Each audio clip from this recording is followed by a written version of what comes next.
So our machine is calibrated. We're ready to start setting up our machine.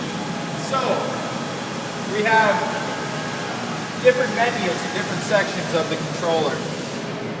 This is where we can control what we want to do with the machine. So we can go to the hand jog mode, and that will allow us to move these axes by the hand wheel or by holding these directional arrows. So the first thing we want to do is bring our workpiece underneath the spindle. So we enable the hand jog, and we can check what axis we're actually manipulating. We're only able to manipulate one axis at a time in hand jog mode. I can see my Z axis is initialized because it is highlighted. I can simply just quickly press the X, which enables my X axis, and I can begin moving. If I want to increase my speed, I can go over to 1/100th per click on the dial, and I can reduce it to as little as 1/10 of a thou per click. So I'll center my workpiece underneath my spindle.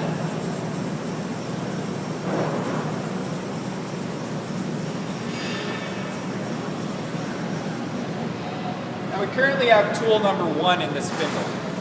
We want to set a height offset for that tool. So we position the workpiece directly underneath the spindle and approach it with caution.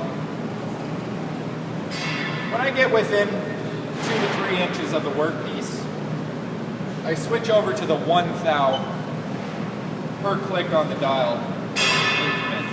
Now I want to grab a piece of paper. Paper is typically 3 thou thick. Again, I'm making sure that I'm at 1 thou per click. Carefully put the piece of paper underneath the spindle. And as you approach the paper, reduce the speed.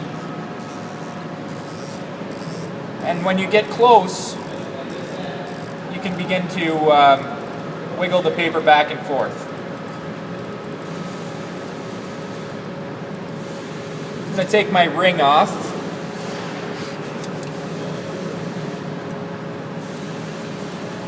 So we don't want to slam that tool into the top of the workpiece because we'll break the edge on the tooling. So you want to approach it very lightly. So I can move my paper right now. If I go down 1 click, it's pinched. So I'm going to go up 1 click on my dial, which is 1 thou, and down 1, 2, 3, 4 to compensate for the thickness of the paper and the 1 thou we moved up to release the paper. So now I'm going to go to my offsets menu on the controller.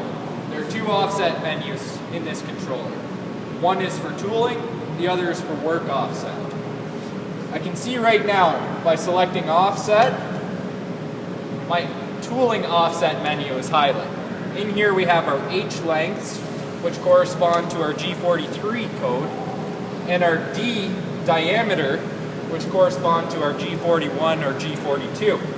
What we want to do is set our height offset, or our H length. So we toggle over, we ensure that tool number 1 is in fact in the spindle.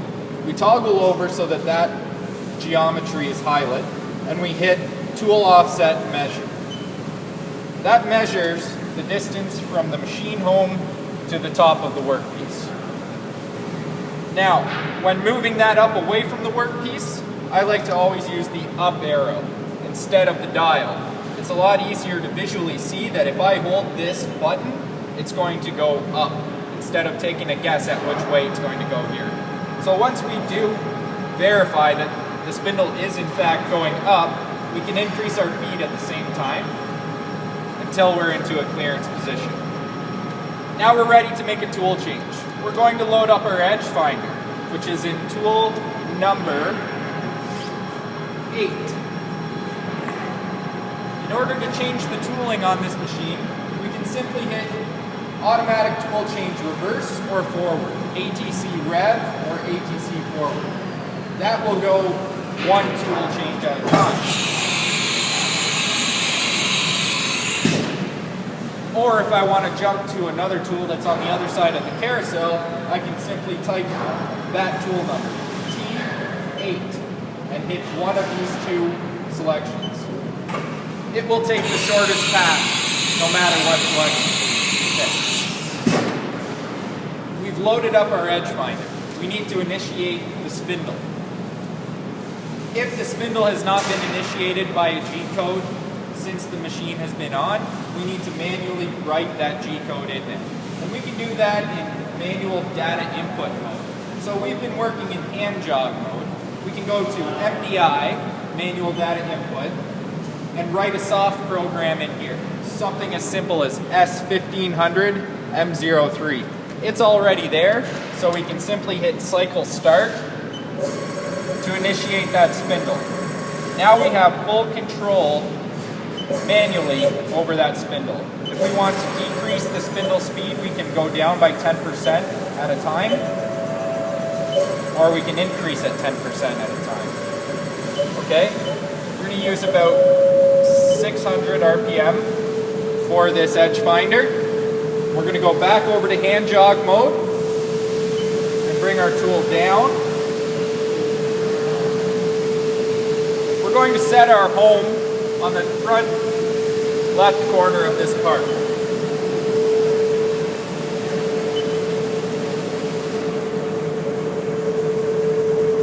We switch over to 1 thou. Now it's critical that you have all burrs removed from the material prior to edge finding, or it'll give you a false reading. So I'm going to move in slowly until my edge finder lines up. Now I'm going to go past, so it kicks off, and come back until it seats in. So basically you want that edge finder to run perfectly smooth, as you've learned in machine tools 1 and 2. Now that I have that edge established, I can use what we know as the operator position. This is a soft home that we can use for manual functions. It doesn't affect the offset menu in the machine. In order to enable that menu, we have to hit the position button.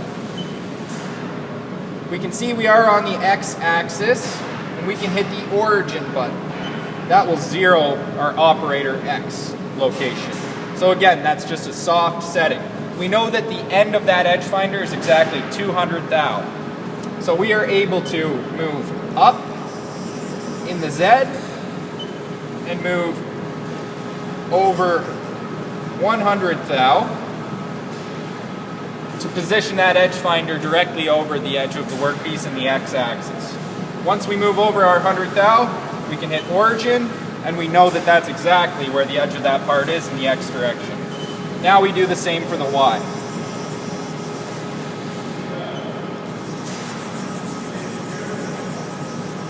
Initiate my spindle again, come down to an appropriate Z depth.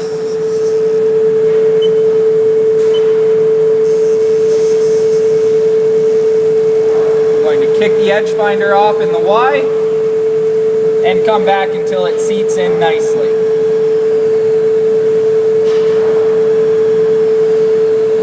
Okay, I want to ensure that my operator menu, my position menu is functioning. It's highlight. I can do that, ensure that again by hitting position. I want to make sure I'm on my Y axis. I hit origin. Stop the spindle, I can move up, and again compensate for that 100 thou radii.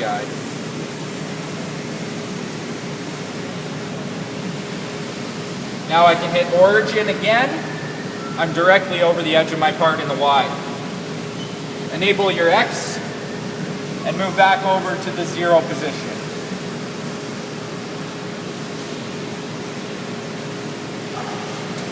We can ensure now that we are absolutely over the corner of that part in the center of the spindle in both the X and Y axis. Now we're able to go into our second offset menu. So we hit offset, up comes our second menu. Remember, our first menu was for our H length and our diameter. Our second menu is for our work 0 offset, or our G54. We want to go down to G54 and make sure that the x-axis is enabled.